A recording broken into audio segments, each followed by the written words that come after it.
Assalamualaikum warahmatullahi wabarakatuh. Kali ini saya akan membahas mengenai pertandingan Piala Dunia hari keempat. Di jam kelima ada pertandingan antara Wales menghadapi Iran.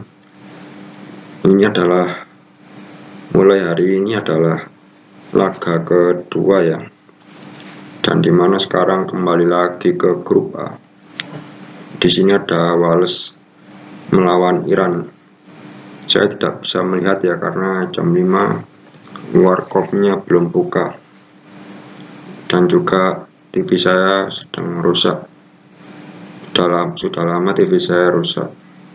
Nah, Wales Iran ini Wales cukup banyak pemainnya ya yang bermain di Eropa. Tentu ada Gareth Bale, Aaron Ramsey, dan beberapa banyak pemain itu bermain di Eropa. Sementara Iran tidak banyak bermain di Eropa ya. Ketika laga berjalan ya, karena saya tidak bisa melihat, saya tidak bisa menilai dengan bagus. Namun di menit 86 kiper dari Wales yakni Hennessy mendapatkan kartu merah langsung dikarenakan melanggar striker Iran ya. Hennessy ini kiper dari Wales keluar ini tidak sengaja menerjang striker Iran dan dia langsung di kartu merah. Keputusan yang benar dari wasit. Iran pun mendapatkan keuntungan. Wales bermain dengan 10 orang. Nah, petaka hadir ketika injury time menit 97. Injury time-nya itu 98 menit. Jadi intinya di menit-menit akhir itu Iran mencetak gol jarak jauh dan juga gol dari kotak penalti. Di sini Iran menang dengan skor 2-0. Dengan hasil ini Iran membuka peluang untuk lolos dan juga untuk Wales. Maka mereka berat karena mereka baru mengumpulkan 1 poin. Ini semuanya akan tergantung pada laga Inggris melawan Amerika ya. Nah, di laga pukul 8 ada Senegal melawan Qatar. Kedua-dua tim di laga pertama sama-sama kalah. Di laga ini Senegal menerapkan formasi yang kurang lebih sama ya. Tetap tidak ada Mane. Dan untuk Qatar ya saya tidak tahu ya. Qatar ini saya tidak tahu sama sekali. Jalannya pertandingan saya melihat bahwa Senegal lebih menguasai pertandingan. Namun Qatar juga mencoba melakukan serangan balik. Senegal pun mencetak gol ya, dan skor akhirnya itu 3-1. Dengan hasil ini membuat Senegal masih memiliki peluang lolos dengan 3 poin dan Qatar dipastikan tidak lolos karena sudah menelan 2 kekalahan. Hitung-hitungannya kalau satu tim itu sudah mengalami 2 kalah, maka kemungkinan besar mereka tidak akan lolos. Dan Qatar menjadi tim pertama di Piala Dunia 2022 yang tidak lolos. Qatar berstatus sebagai tuan rumah tidak lolos untuk pertama kalinya ya di sini. Nah, di laga jam 11 yang ditunggu-tunggu ya, laga antara Belanda melawan Ekuador. Formasi Belanda ada perubahan di mana De Ligt tidak tampil dan digantikan oleh Timber. Lainnya di tengah tidak ada Berghuis, posisinya digantikan oleh Koopmeiners. Di depan tidak ada Jansen dan digantikan oleh Gakpo ya. Berganti formasi juga ini Belanda. Terus untuk Ekuador ya masih sama menurut saya ya, dengan mengandalkan Enner Valencia kaptennya yang di laga pertama mencetak 2 gol. Jalannya pertandingan ini Belanda sebenarnya ini ya. Belanda ini sebenarnya menguasai pertandingan, cukup menguasai pertandingan di babak pertama ya, pada beberapa peluang, dan Belanda langsung mencetak gol menit berapa ya, menit 3 ya kalau nggak salah, ini dari Cody Gakpo. Gakpo ini di laga pertama sudah mencetak gol, dan di laga ini dia mencetak gol ya. Tendangannya bagus ya, dia mencetak gol ke pojok. Kipernya juga menurut saya terlalu maju ya, mungkin kalau nggak maju tidak masuk, tapi ya arahnya itu ke pojok ya, saya rasa juga sangat sulit. Belanda unggul 1-0 menit 3 ini menjadi ini ya, sementara menjadi gol tercepat di Piala Dunia 2022. Nah, terus karena Ekuador ketinggalan gol, akhirnya mereka mencoba untuk keluar dari tekanan dan mencoba untuk menyerang ya, terutama dari serangan balik. Mereka serangan baliknya cukup cepat juga, merepotkan Belanda, dan akhirnya juga mereka mampu mencetak gol ya. Namun golnya ini di babak kedua ya, sebenarnya mereka di babak pertama mencetak gol ya, tapi diputuskan offset karena ini ya, ada pemain Ekuador yang walaupun dia tidak menyentuh bola, namun dia masih berada di jalurnya offset dan dia menutupi kiper juga. Nah, ini sempat diprotes Ekuador ya. Saya mengerti ya, tapi menurut saya itu jelas offset ya. Itu peraturan baru memang. Jadi perlu dipahami ya. Kalau menutupi kiper, pandangan kiper itu walaupun kalian tidak menyentuh bola sama sekali pun ya tetap offset. Jadi harus diperhatikan ya. Nah, di babak kedua Ekuador mencetak gol ini ya. Mencetak gol melalui Enner Valencia setelah ada membangun serangan yang tidak sempurna dari Belanda. Kipernya Noppert dari Belanda ini mencoba membuang bola, namun hasil tendangannya lemah dan agak ke tengah dan berhasil direbut ya. Ada blunder juga dari Timber yang direbut bolanya, dan ada bola rebound yang terus ditepis dengan Noppert, kiper Belanda dengan sangat baik ya. Kiper Belanda bermain sangat baik hari ini. Namun ketika kiper Belanda menepis bola reboundnya langsung disambar Valencia dan memang tidak offset ya. Sekilas pemain Belanda banyak mengangkat tangan, tapi setelah dicek kita ulang tidak offset. 1-1. Nah, selanjutnya ini entah kenapa ya, setelah gol ini dan terutama setelah Depay masuk, malah Belanda ini malah permainannya memburuk ya.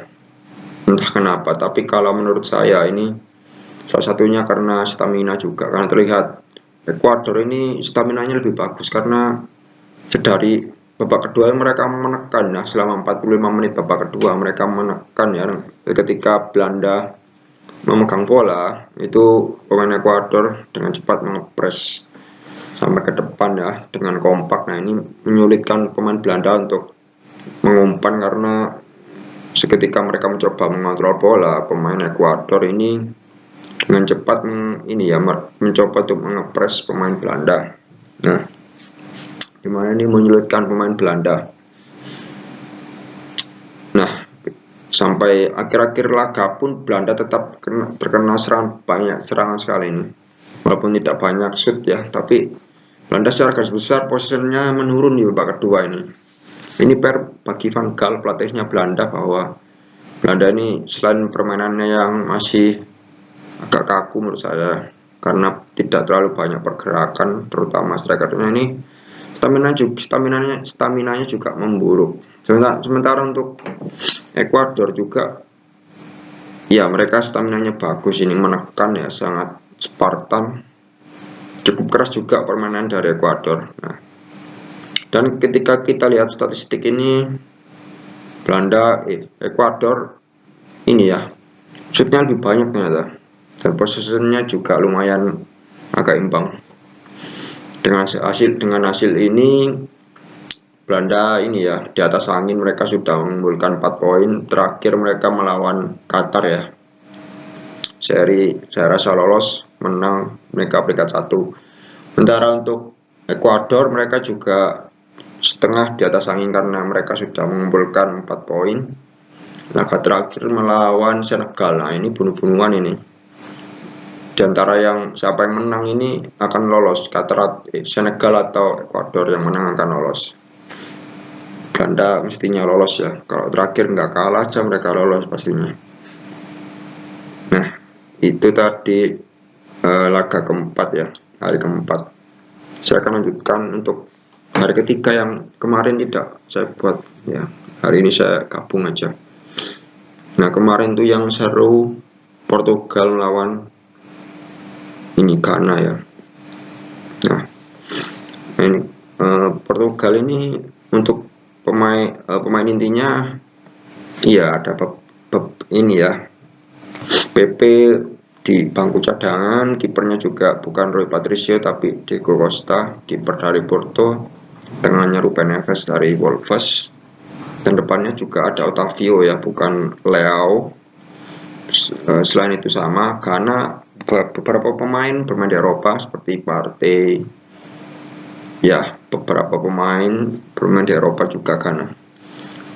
Ada Inaki Williams juga pemain dari Bilbao di kubu Ghana. Nah, jalannya pertandingan sendiri relatif cukup bagus ya pertandingan ini karena Portugal terlihat menguasai bola lebih bagus, sementara Ghana ini saya melihat mereka itu ini ya kurang terstruktur mainnya ini, tadi masih kasar gitu. Mereka mengandalkan serangan balik juga. Nah, gol pertama itu tercipta sebenarnya Ronaldo mencetak gol ya, namun ini ada babak pertama Ronaldo mencetak gol namun ada seperti dorongan yang membuat dianulir ya, ini golnya dari ini Ronaldo dianggap pelanggaran. Saya melihat ya 50-50 sebenarnya ya, tapi ya sudahlah, keputusan wasit harus dihormati. Nah, di babak kedua ini Portugal mencetak gol lebih dahulu melalui penalti. Nah, penalti ini banyak diprotes oleh kubu Ghana. Kalau saya melihat dari tayang ulang, ya memang ada hantaman ya, ada ganjalan dari back Ghana kepada Ronaldo.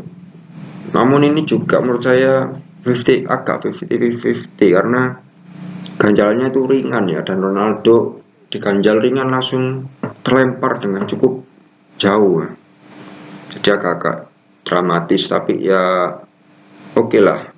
Ini penalti yang cukup layak ya. Lagi-lagi keputusan wasit harus dihormati. Dan wasit tidak melihat video ini, berarti wasit sudah yakin. Saya rasa sudah sesuai peraturan juga. Nah, bola tendangan Ronaldo masuk ya, walau dibaca kiper Ghana, namun tendangannya terlampau keras. Portugal memimpin terlebih dahulu dengan skor 1-0. Nah, di selanjutnya ini Ghana ini ya membalas gol ya, ini dari serangan balik ada blunder juga dari pertahanan Portugal, ada sempat kena kolong juga backnya, dan masuk kipernya juga terdiam ini karena sudah sendirian pencetak gol Ghana. Terus entah kenapa tiba-tiba Portugal mencetak 2 gol.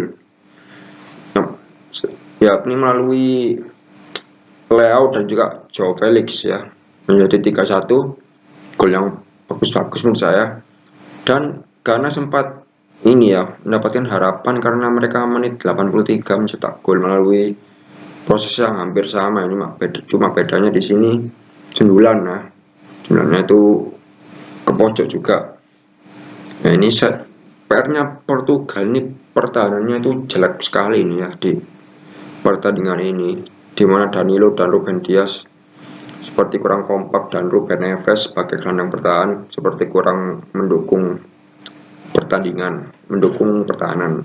Saya rasa di laga kedua pelatihnya akan mengganti barisan belakangnya.